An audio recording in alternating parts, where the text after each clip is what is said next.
แล้วมีอะไรทุกคนเห็นบ่มันจะอยู่ตามต้นไม้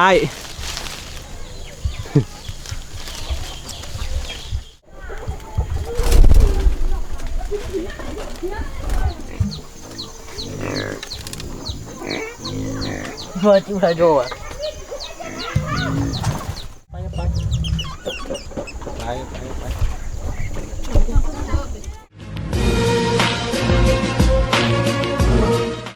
กาวทักทายสบายดีทุกคนที่กำลังติดตามมักส้มน้องยินดีต้อนรับเข้าสู่ช่องอาคาน้อยและนี่คือรายการวิถีชีวิตของชนเผ่าอาคาเนาะเราจะนำเสนอเรื่องราวต่างๆพิธีกรรมต่างๆหรือว่าวิธีหาอยู่หากินหรือว่าไลฟ์สไตล์ของชนเผ่าอาคาไทย FC ทั้งหลายเนาะได้รับได้ชมกันมื้อนี้เอาบรรยากาศจำแรงๆเนาะเฮาสิไปให้อาหารเนาะคืออาหารสัตว์ที่เขาเลี้ยงไว้เนาะคือเฮาจะให้ตอนเช้าตอนโซยตอนแรงประมาณ3ครั้งคือตัวนี้เห็นบ่ โอเคเขาสิไปให้พวกอาหารนกอาหารมีอย่างเนาะมาเลยบรรยากาศยามแรงๆประมาณ5 โมงครึ่งตอนแรงเด้อทุกคนเด้อนี่แหละบรรยากาศอยู่บ้านเนาะผู้ซึกว่าฝุ่นจะตกมือนี้ ตอนนี้ก็กำลังเฮ็ดเวียกก่อสร้างจนดำหมดละทุกคนโอเค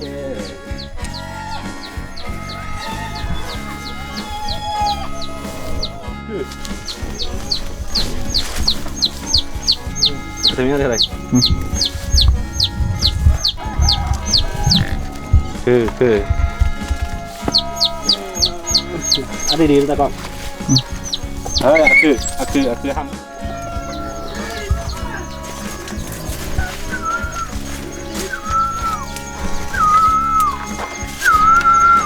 นี่เขาจะให้อาหารพวกนี้เราเห็นบ่ทุกคนนี่คือสำหรับอาหารนกเด้อทุกคนเด้อเห็นบ่จะมีอาหารเม็ดแล้วก็หัวอาหารปนกันเนาะคือต้องบอกเลยว่าเวลาเดือนนี้มันกินนี่หมดไปหลายแสนเติบเนาะทุกคนเด้อหลายแสนคีบเนาะทุกคน ก็คือมันเป็นความมักของเฮาหั่นนะกะบ่มีหยังเสียหายมันเป็นความมักเนาะแล้วก็ส่วนหลายกว่าเฮาจะส่วนหลายมันจะปล่อยเนาะเฮาจะเอากลับมาตอนแรงแบบนี้แหละทุกคนมันจะปล่อยถ้าว่าช่วงที่มีฤดูมีมักไหม้ปลามีหยังสุกนี่ปล่อยบ่ได้เพราะว่ามันจะไปกินมักไหม้มีหยังแบบไกลเฮือนของชาวบ้านเราชาวบ้านฮู้เขาเด็กน้อยเขาจะเอากระสุนมีหยังยิงปืนล้มมีหยังยิงกันนะตายไป2 ตัวนี้เหลือได้4 ตัวเฮ้ยไปรุ่นเฮ้ยโอ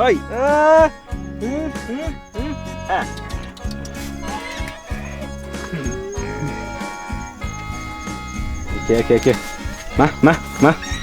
ฮะโอ้มันอิ่มแล้วทุกคนเห็นปะโอเค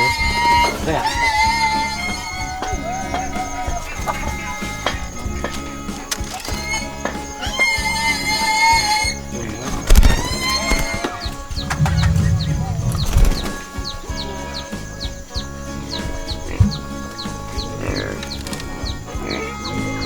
เฮ้ยจิ้มไฮโดรอ่ะ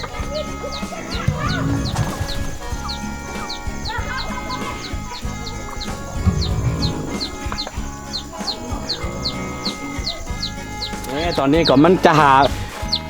ใกล้มันซีฮอตยำนอนยำกลางคืนแบบนี้มันก็จะวิ่งไปวิ่งมาจะบินไปบินมานะรับนกนี้เนาะมันคือนกตังรอเด้อทุกคนเด้อนกตังรอนี่สีสันสวยงาม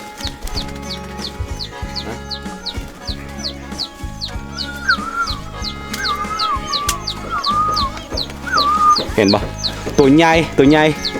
ลักษณะของนกตังรอกับนกอีกชนิดหนึ่งเขาเอิ้นว่านกพลดกบอตัวนั้นก็จะคล้ายคือกันแต่ว่าตัวนี้มันจะใหญ่กว่าแล้วก็ความแตกต่างของมันก็คือถ้าเป็นนกพลดกมันจะมีอยู่ในหัวของมันจะออกเป็นสีแดงแบบนี้เนาะทุกคนเนาะแบบนี้เนาะแต่ตัวนี้บ่มีสำหรับนกตังรอเนาะนี่หรือว่าเอิ้นว่านกพลดกขนาดใหญ่ก็ได้เนาะตัวนี้เนาะแล้วว่าจำวิธีจำแน่ก็คือเสียงของมันบ่คือกันเวลาห้องเนาะตัวนี้มันจะห้องว่าเนาะ แล้วก็ตัวถ้าเป็นนกพลดกมันจะห้องมาอะไรเยอะเฉิดอ่ะ มันห้องกี่เดือนปะลืมละ ตัวนี้เนาะตัวนี้เป็นนกตังรอนี่ไปโอเคตอนนี้นกก็ตัวฮอกหน่อยมันแลนออฟไปหากินโอเคตอนนี้เขาที่ให้อีกตัวนึงเนาะตัวฮอกขึ้นกันใส่ไม่รู้มาเงินจีบก่อนฮะเฮ้ย คือตอนแรงแบบนี้เป็นช่วงฤดูช่วงที่มันหากินนะแล้วว่าค่อนข้างตื่นเต้นสำหรับตัวฮอกเนาะแต่ว่าสำหรับตัวนกเนาะตอนนี้เป็นใกล้เวลาที่มันจะนอนแล้วก็เลยว่ามันจะบินไปบินมาเนาะสำหรับตัวนกเด้อทุกคนเด้อ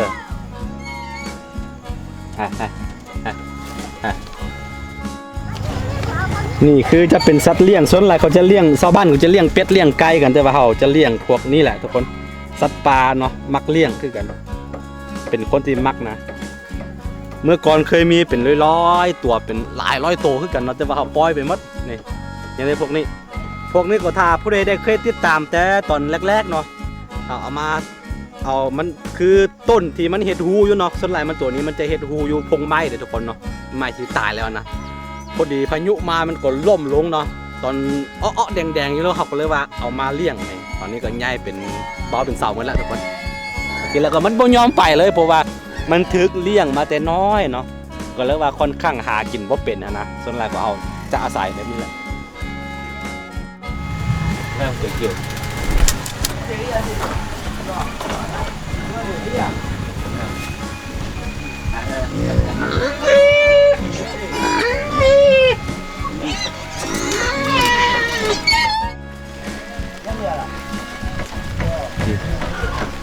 เฮ้ยไปเมื่อกินในซิปปอยอะไร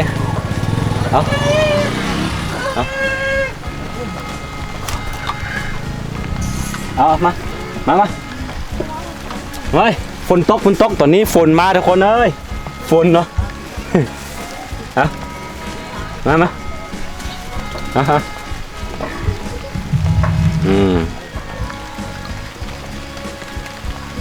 ถ้ามี2 สายพันธุ์เนาะตัวนี้คือตัวฮอกมูนแล้วก็มีอีกชนิดนึงว่าตัวไม่ยังเกาะตัวกระไนเนาะตัวฮอกไนอะนะทุกคนเขาก็เลี้ยงไว้คือตัวเมื่อกี้เนาะหางมาจอกสีแดงโอเคเนี่ยมันกำลังกินอยู่ต้อง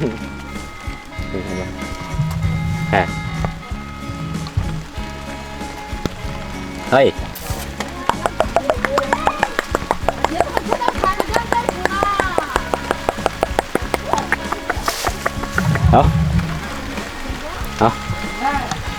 เอาโดดมา บนยมโดดเอามา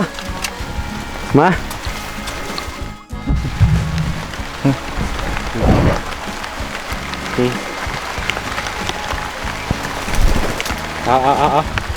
ไว้ฝนตกไว้ฝนตกเอาตัวใดสิกินมาเอาตัวใดสิกินมาเอามาไว้เอา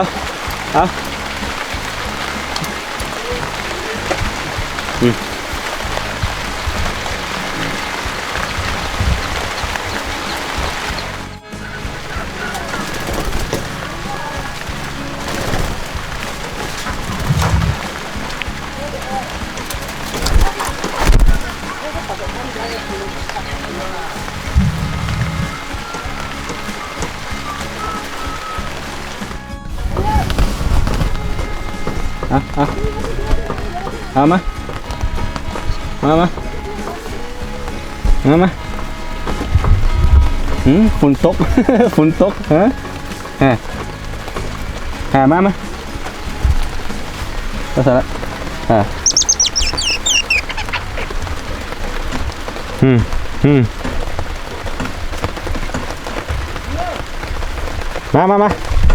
มาเอาลงมา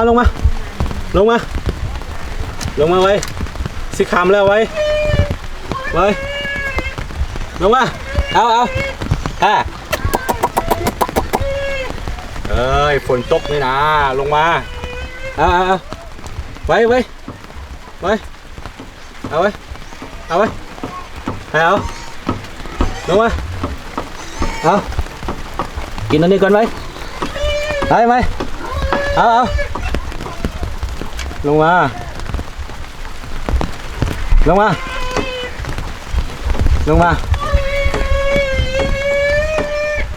ไว้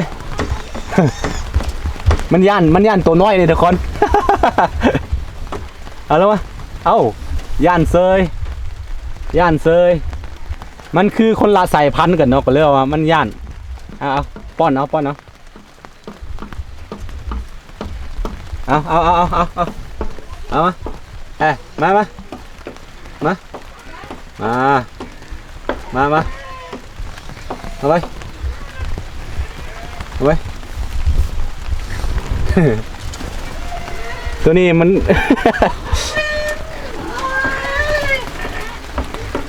โอ้ฮะ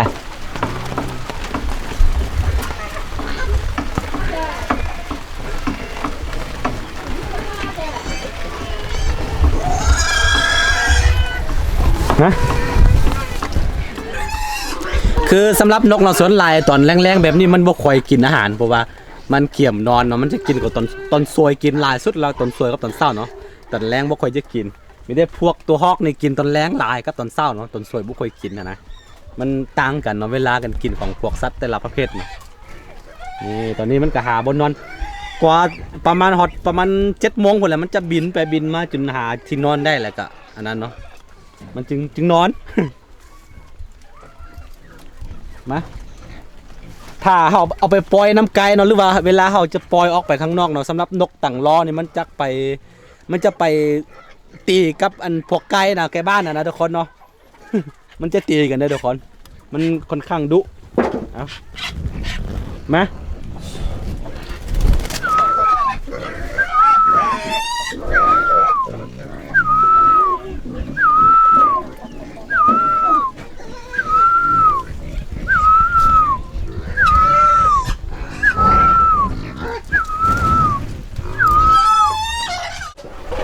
kiểu châu để chưa vậy mà không quên đâu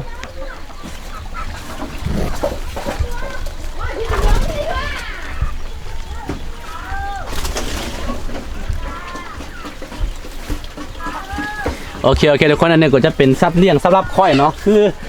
ครอบครัวนี่เขาจะแบ่งกันเลี้ยงสัตว์เนาะคือค่อยในอันรับผิดชอบเลี้ยงสัตว์ป่านี่ทุกคนแล้วก็ครอบครัวนี่จะเลี้ยงพวกไก่เนาะไก่หมูหมาเป็ดมีอย่างละคือค่อยนี่รับผิดชอบอันให้อาหารพวกสัตว์ป่าแบบนี้แหละทุกคนมีหลายชนิดด้วยเนาะ หลายชนิดนี่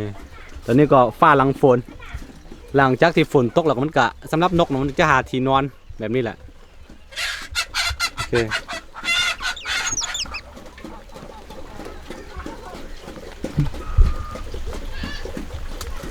โอเคทุกคน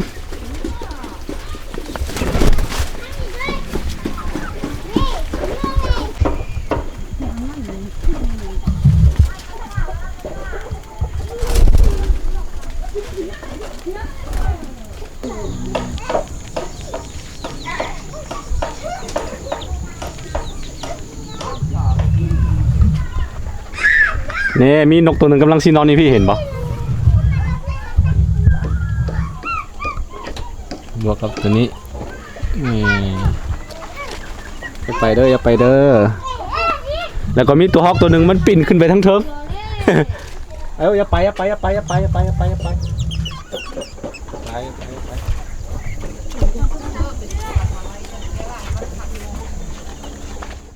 คือตอนนี้เนาะเรามาเอาเจ้าบุญรอดกลับบ้านเนาะในส่วนแรกมันจะอยู่ต้นไม้แบบนี้แหละลงมาลงมา มันไม่ยอมลงยับไปนิดนึงฝุ่นลงมาให้มาถ้ามันบกคำว่ามืดแท้ๆมันสิบยอมกลับบ้านแบบนี้เลยทุกคนเห็นบ่มันจะอยู่ตามต้นไม้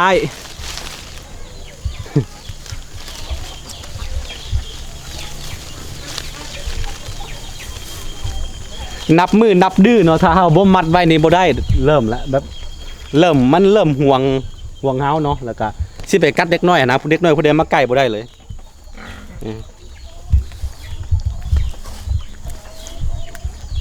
มันก็จะอยู่ป่าแถวบ้านเนาะใกล้ๆแบบนี้แหละมันก็จะหากินเก็บมักคอมมันยังมักไม้ที่ใกล้ต้นไม้นี่นะใกล้ๆบ้านนี่นะมันจะกินเนาะแล้วก็มืดๆมันจึงกลับมาเห็นบ่ไปเอากลับบ้านกันนี่คือการให้อาหารสัตว์เนาะยามตอนแรงๆแบบนี้แหละทุกคนจะเป็นสัตว์แบบบ่คือของชาวบ้านเขาเนาะจะเป็นส่วนใหญ่จะเป็นสัตว์ป่าแหละก่อนที่เขาเลี้ยงไว้